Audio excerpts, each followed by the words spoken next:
Ever green సాంప్రదాయం latest designs క్వాలిటీలో compromise అయ్యే ఛాన్సే లేదు. అంబటి సిల్క్స్ విజయవాడ. తమిళనాడులో ఎన్నికల ఫలితాల ప్రకటన పూర్తయింది. ఎవరు పీఠం ఎక్కబోతున్నారనే దాని మీద సస్పెన్స్ కొనసాగుతుంది. ఒకరోజు 2 రోజుల్లో తేలేటువంటి వ్యవహారంలా కనిపించడం లేదు. ఎందుకంటే 234 నియోజకవర్గాలు ఉన్నటువంటి తమిళనాడు అసెంబ్లీలో 108 స్థానాలతో సింగిల్ లార్జెస్ట్ పార్టీగా విజయ్ పార్టీ టీవీకే తమిళగా వెట్రి కళగం నిలబడింది. కానీ కావలసిన మెజారిటీకి మాత్రం 10-11 సీట్ల దూరంలో ఆగిపోయినటువంటి పరిస్థితి. సో తమిళనాడులో అధికారంలోకి రావడానికి ఉన్నటువంటి ఫార్ములాలు ఏంటి? ఒక 3-4 ఆప్షన్స్ కనిపిస్తున్నాయి. ఆ ఆప్షన్స్ ఏంటో విశ్లేషించే ప్రయత్నం చేద్దాం. ముందుగా ఎలక్షన్ రిజల్ట్స్ ఫైనల్ ఫిగర్స్ ఒకసారి మనం చూస్తే ఎన్నికల కమిషన్ అఫీషియల్ వెబ్సైట్లో ఇచ్చిన డేటా ప్రకారం టీవీకే 108 స్థానాల్లో గెలిచింది. డిఎంకే 59 స్థానాల్లో, డిఎంకే పార్టీగా 59 స్థానాల్లో గెలిచింది. కూటమిగా ఆ నంబర్ మారుతుంది. అలానే ఏడిఎంకే 47 స్థానాలతో 3వ స్థానంలో ఉంది. కాంగ్రెస్ పార్టీ 5 స్థానాలు, పిఎంకే 4 స్థానాలు, ఇండియన్ యూనియన్ ముస్లిం లీగ్ 2 స్థానాలు, సిపిఐ 2 స్థానాలు. ఇది డేటా. ఇంకా డీటెయిల్గా కావాలంటే ఇండియన్ యూనియన్ ముస్లిం తర్వాత సిపిఐ కూడా ఇక్కడ 2 స్థానాలు గెలిచింది. మళ్ళీ వీసీకే పార్టీ ఒక 2 స్థానాలు గెలిచింది. సిపిఎం కూడా ఒక 2 స్థానాలు గెలిచింది. బీజేపీ 1 స్థానం మాత్రమే గెలిచింది. దేశీ అంటే డిఎండికే విజయకాంత్ పార్టీ 1 స్థానం గెలిచింది. అమ్మ మక్కల్ మున్నేట్ర కళగం, ఇది టీటీవీ దినకరంది, ఆ పార్టీ 1 స్థానం గెలిచింది. సో మొత్తం మీద చూస్తే కనుక సింపుల్ మెజారిటీకి 118 సీట్లు దక్కించుకున్న పార్టీ అధికారంలోకి వస్తుంది. 234లో 118 సీట్లు ఉన్నటువంటి పార్టీ ఇక్కడ చూస్తే కనుక 10 సీట్లు మైనస్లో ఉంది ఈ పార్టీ. సో ఆ 10 సీట్లు ఎవరిస్తారు అనేది ఇప్పుడు పెద్ద చర్చనీయాంశం అయింది. ఎందుకంటే తమిళనాడు ఎలక్షన్స్ మొత్తం కూడా 2 కూటములుగా జరిగింది. ఒకటి డిఎంకే ఆధ్వర్యంలో ఉన్నటువంటి ఇండి అలయన్స్, 2 ఏడిఎంకే ఆధ్వర్యంలో ఉన్నటువంటి ఎన్డీఏ కూటమి.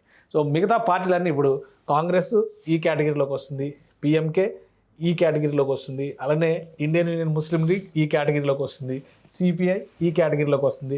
ఇలా అన్ని పార్టీలు కూడా ఏదో ఒక కేటగిరీలో ఇటా వస్తున్నటువంటి పరిస్థితి. సో అందుకనే ఇప్పుడు ఒక 3 ఆప్షన్స్, ప్రధానమైన ఆప్షన్స్ 3 కనిపిస్తున్నాయి విజయ్ ముంగిట. విజయ్ ఎలాంటి నిర్ణయం తీసుకుంటారు? ఆల్రెడీ విజయ్ ఫాదర్ ఇప్పటికే కాంగ్రెస్ పార్టీకి పిలుపునిచ్చారు. కాంగ్రెస్ సంసిద్ధంగా ఉందని చెప్పని తమిళనాడు పిసిసి ప్రెసిడెంట్ ఒక అనౌన్స్మెంట్ చేశారు. వాస్తవానికి ప్రీపోల్ అలయన్స్ సందర్భంలోనే లోకల్ నాడిని బట్టి కాంగ్రెస్ పార్టీ టీవీకేతో కలిసి పోటీ చేయాలని వాళ్ళు డిమాండ్ చేశారు. జాతీయ రాజకీయాల రీత్యా డిఎంకేతోనే కాంగ్రెస్ అధిష్టానం వెళ్ళాలని నిర్ణయించింది. సో ఇప్పుడు అలాంటి పరిస్థితుల్లో మనం ఇక్కడ చూడాల్సింది ఏంటంటే సమీకరణం 1 ఏ విధంగా ఎవరితో కలిపేటువంటి అవకాశం ఉంటుంది, చేతులు ఎవరితో కలిపేటువంటి అవకాశం ఉంటుంది, సమీకరణం 1 ఏం చెప్తుంది చూద్దాం. టీవీకే పార్టీ ప్రస్తుతం 108 స్థానాలు ఉన్నటువంటి TVK party Congress, VCK, mil, అలానే కమ్యూనిస్టులు 2 పార్టీలు. అంటే కమ్యూనిస్టులకి 4 స్థానాలు ఉన్నాయి, వీసీకేకి 2 స్థానాలు ఉన్నాయి, ఇక్కడ కాంగ్రెస్కి 5 స్థానాలు ఉన్నాయి, దీనికి కూడా 2 స్థానాలు ఉన్నాయి. అంటే ఈ లెక్కను చూసినప్పుడు ఏమవుతుందంటే ఆల్మోస్ట్ కావాల్సినటువంటి నంబర్ 10 స్థానాలకి దగ్గరగా ఉన్నటువంటి పరిస్థితి అనమాట. ఈ 4, 9, ఇది 2, 13 స్థానాలు. అంటే 13 స్థానాల మద్దతుతో కాంగ్రెస్ జాతీయ స్థాయిలో కాంగ్రెస్ కూటమిలోకి ఆసక్తి చూపించడానికి విజయ్ ఇంట్రెస్ట్ చూపిస్తారా? అయితే ఇక్కడ ఒక ఈక్వేషన్ మనం గుర్తుపెట్టుకోవాల్సినటువంటి అవసరం ఉంది. కాంగ్రెస్ పార్టీ డిఎంకేని వదిలేసి టీవీకేతో కలిసే అవకాశం ఎంతవరకు ఉంటుంది? ఎందుకంటే డిఎంకే పార్లమెంట్లో అతిపెద్ద లోక్సభ సభ్యులు కలిగినటువంటి పార్టీ. సో కాంగ్రెస్ తర్వాత అతిపెద్ద లోక్సభ సభ్యులు కలిగినటువంటి పార్టీ కాబట్టి ఆ కూటమిలో కీలక పార్టీగా కాంగ్రెస్ అధిష్టానం భావించింది. అందుకనే టీవీకేతో కాకుండా డిఎంకేతో వెళ్ళే ప్రయత్నం చేసింది. సో ఇప్పుడు లోకల్ పాలిటిక్స్ని దృష్టిలో పెట్టుకొని కాంగ్రెస్ అధిష్టానం ఈ సమీకరణంకి రైట్ మార్క్ కొట్టే అవకాశం ఉందా లేదా, ఇది కొంత సస్పెన్స్లో ఉంది. డిఎంకే వైఖరి మీద అది ఆధారపడి ఉంటుంది. సో ఇది కాకుండా మరొక ఆప్షన్ ఏముంది అనేది ఒకసారి మనం చూద్దాం. ఆ 2 ఆప్షన్ ఏంటంటే ఇక్కడ టీవీకే పార్టీ 108 స్థానాలే ఉన్నాయి కాబట్టి కాంగ్రెస్ పార్టీ, కమ్యూనిస్టులు, అలానే ఐఈఎం అంటే ఇండియన్ యూనియన్ ముస్లిం లీగ్ పార్టీ, ఇవి మొత్తం కలిపితే 6 స్థానాలు, కాంగ్రెస్ పార్టీ 5 స్థానాలు, 11 సీట్లు వస్తాయి. ఇక్కడికి 11 సీట్లు వస్తాయి కూడా బొటాబొటి మెజారిటీ వస్తుంది. వీళ్ళతో పాటు పిఎంకే ప్రస్తుతం ఏఐడిఎంకే కూటమిలో ఉంది, అంటే ఎన్డీఏలో ఉంది. వీళ్ళకి 4 స్థానాలు వచ్చినాయి. సో ఈ పార్టీని కూడా తెచ్చుకుంటే ఎలా ఉంటుంది అనేటువంటి ఒక ఈక్వేషన్. ఇక్కడ ఈ ఆప్షన్ కనుక తీసుకుంటే సేఫ్ మార్జిన్, అంటే ఇక్కడ కూడా అంతే సేఫ్ మార్జిన్లోకి వస్తారు అన్ని పార్టీలను కలుపుకుంటే. వీసీకే రాకపోతే కనుక ఆ పార్టీతో కలిసి వెళితే ఒక అడ్వాంటేజ్ ఉండొచ్చు అనేది ఇదొక ఆప్షన్. అంటే ఈ రకంగా చూసినా కానీ సింపుల్ మెజారిటీతోనే ఉంటుంది. కానీ ఇవేవి కాకుండా రెండు ప్రధానమైనటువంటి పార్టీలతో కలిసేటువంటి కార్యక్రమంలో, ఎందుకంటే అధికారంలో ఉన్న డిఎంకేతోనే పోరాటం చేశాడు కాబట్టి విజయ్, డిఎంకేతో కలిసేటువంటి ఆప్షన్ తక్కువగా ఉంటుంది.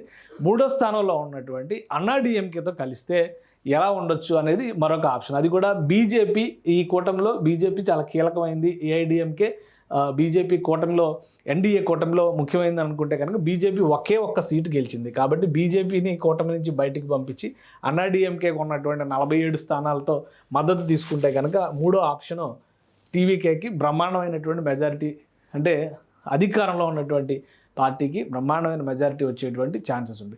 ఈ మూడు ఆప్షన్స్ పైన తమిళనాట విస్తృతమైనటువంటి చర్చ జరుగుతుంది.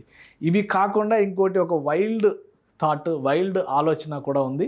అది కూడా ఒకసారి అనలైజ్ చేసేటువంటి ప్రయత్నం చేద్దాం. ఎందుకంటే ఎన్నికలు ముగిసిన తర్వాత ప్రభుత్వాన్ని ఏర్పాటు చేయడానికి సింగిల్ లార్జెస్ట్ పార్టీని ముందుగా ఆహ్వానించాల్సి ఉంటుంది రాజ్యాంగ నిబంధనల ప్రకారం. కానీ సింగిల్ లార్జెస్ట్ పార్టీ బల నిరూపణ చేసుకోలేకపోతే రేపు ఇబ్బందులు పడేటువంటి అవకాశం ఉంటుంది.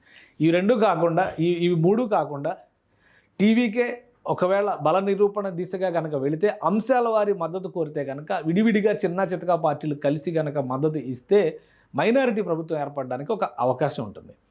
మైనారిటీ ప్రభుత్వాన్ని ఎంత సమర్థంగా విజయ్ నడిపించగలరు అనేటువంటి అంశంపైనే మిగతా భవిష్యత్తు అంతా ఆధారపడి ఉంటుంది. 5 ఏళ్ళు సేవలు అందించగలరా, లేదా మధ్యలో ఏమైనా ఇబ్బందులు వస్తాయా అనేది ఒక సస్పెన్స్, $1 మిలియన్ క్వశ్చన్ అనమాట. ఈ 4 కాకుండా మరొక ఆప్షన్ ఉందని చెప్పాం కదా, అదొక వైల్డ్ థాట్ అని చెప్పాం కదా. ఆ వైల్డ్ థాట్ ఎలా ఉండొచ్చు అనేది ఒకసారి విశ్లేషించి చూద్దాం. సింగిల్ లార్జెస్ట్ పార్టీగా అసెంబ్లీలో ఉన్నటువంటి 108 స్థానాల్లో అసెంబ్లీలో బలం కలిగినటువంటి టీవీకేని, ఒకే ఒక్క స్థానం కలిగిన బీజేపీని, ఈ రెండింటిని పక్కన పెట్టి ఒకవేళ డిఎంకే అన్నా డిఎంకే కలిస్తే పరిస్థితి ఏంటి? ఎందుకంటే ఈ ఆప్షన్ కూడా మనం ఒకసారి చూడొచ్చు. నంబర్ పరంగా చూస్తే రెండు పార్టీలకి, ఒక పార్టీకి 59, ఒక పార్టీకి 47 సీట్లు ఉన్నాయి. సో ఈ రెండు పార్టీలు ఇక్కడ కలిస్తే, ఈ రెండు పార్టీలని కలిపి చూస్తే 106 స్థానాలు, అంటే దాదాపుగా విజయ్ పార్టీతో సమానమైనటువంటి బలం వస్తుంది. అంటే ఇక్కడ ఒక పాయింట్ మనం అది మళ్ళీ డిస్కస్ చేద్దాం. ఈ రెండు పార్టీలో 106 స్థానాలు వస్తే ఇక్కడ బీజేపీని బయటకు పంపించేస్తే కాంగ్రెస్ పార్టీ ఎందుకంటే ఈ రెండు పార్టీలతో కాంగ్రెస్ కలిసి పనిచేసింది, బీజేపీ కలిసి పనిచేసింది. జాతీయ పార్టీలు అన్నీ కూడా ఈ రెండు పార్టీలకి తోక పార్టీలుగానే వ్యవహరించాయి. కాంగ్రెస్ పార్టీతో పాటు ఇటు ఈ లెఫ్ట్ కానీ, సెక్యులర్ మైండ్ సెట్ ఉన్నటువంటి పార్టీలు కానీ, పీఎంకే కూడా కలిసి పనిచేసినటువంటి పార్టీలు. సో పెద్దగా అబ్జెక్షన్స్ ఉండవు. కానీ కలవాల్సింది ఏంటంటే ఇక్కడ భిన్న ధృవాలుగా ఉన్నటువంటి, మొన్నటి వరకు ఒక విధంగా సంఘర్షణ జరిగింది మొత్తం ఏడీఎంకే డిఎంకేల మధ్య. కానీ ఆ సంఘర్షణ జరిపినటువంటి నేతలు ఎవరో కూడా ఇప్పుడు లేరు. జయలలిత కానీ, అలానే కరుణానిధి కానీ.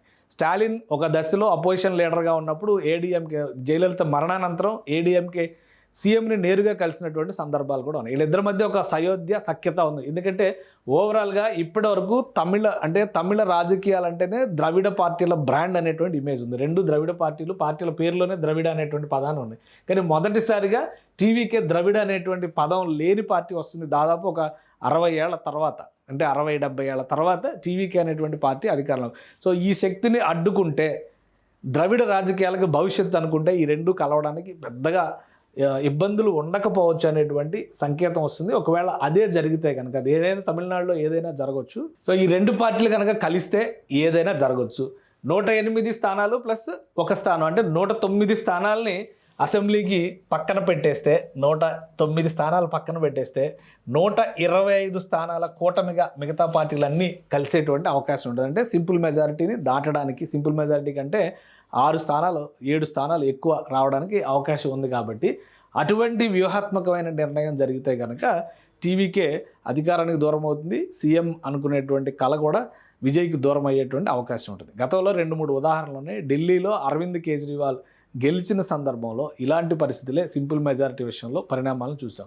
అన్నిటికంటే ప్రధానమైనటువంటి ప్రబలమైన ఉదాహరణ మహారాష్ట్రలో మహా వికాస్ ఆఘాడీ పేరుతో బీజేపీ శివసేన కలిసి గెలిచిన తర్వాత శివసేనని కూటమిలో నుంచి బయటికి లాగి శివసేనకే సీఎం పగ్గాలు అప్పగించి కాంగ్రెస్ ఎన్సీపీ ఆడినటువంటి మహా వికాస్ ఆఘాడీ అనేటువంటి వ్యూహాత్మక అడుగు దేశ రాజకీయాలనే షాక్కు గురి చేసింది. సో తమిళనాడు అటువంటి షాకింగ్ డెసిషన్ ఏదైనా రాబోతుందా, లేదా ఉన్నటువంటి పార్టీలతోనే సమయం, అంటే ద్రవిడ పార్టీలు అన్నిటినీ పక్కన పెట్టి కాంగ్రెస్ ఇతర లెఫ్ట్ పార్టీస్ అన్నింటినీ కలుపుకుని టీవీకే ముందుకు వెళ్ళేటువంటి అవకాశం ఉంటుందా? ఇదొక $1 మిలియన్ క్వశ్చన్. విజయ్ నిర్ణయం ఏ విధంగా ఉండబోతుంది? విజయ్ ఈరోజు తీసుకోబోయేటువంటి నిర్ణయమే టీవీకే భవిష్యత్తును కూడా నిర్దేశిస్తుంది అనేటువంటి అభిప్రాయం కలుగుతుంది.